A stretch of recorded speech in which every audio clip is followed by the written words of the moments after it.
Hello everyone, I'm Reza, the first author of this paper from the University of Texas in Arlington.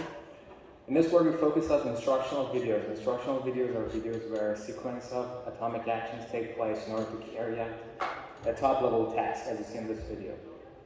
One can attribute three main qualities to instructional videos. First, the hierarchical relationship between the lower-level actions and the top-level tasks. Second, the contextual dependency between those lower-level actions. And third, the dense and high number of actions with limited background frames in between. The problem we're focusing on is action segmentation. And action segmentation is the problem of identifying all the actions that occur in a video as well as their start and end time. People do action segmentation fully supervised, which means that you have both the action labels as well as their start and end time in each video. In other words, you have frame level annotation. But in order to save time and cost, we focus on weekly labels action segmentation, which corresponds to only having a sequence of action labels with no start and end time. So there's no information when each video starts, when each action starts or ends. In order to do action segmentation, we split the whole problem into two different sub-problems. The first one is about identifying the top-level task, and then the predicted task will be used to locate the more fine-grained actions in the video.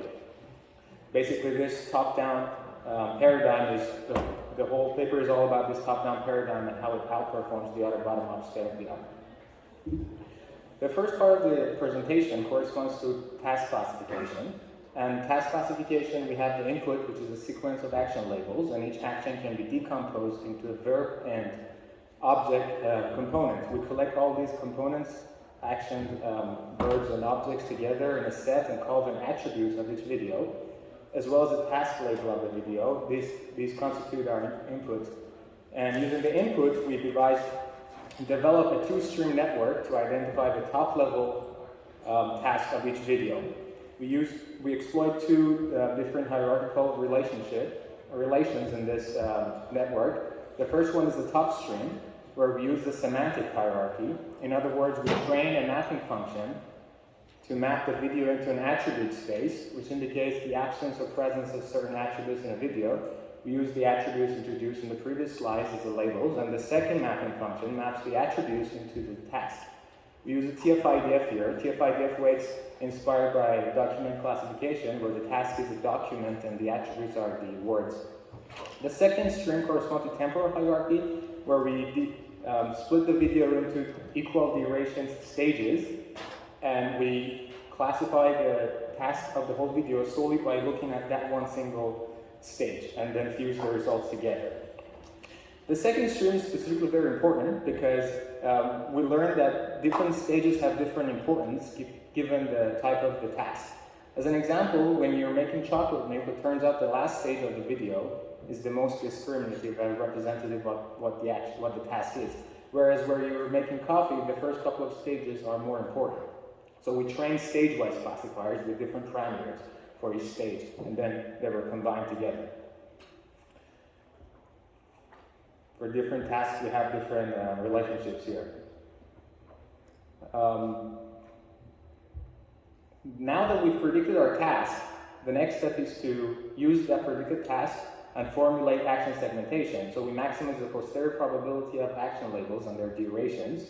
We have a task probability here, where the probability of the predicted task will be 1, and the probability of the other task will be 0.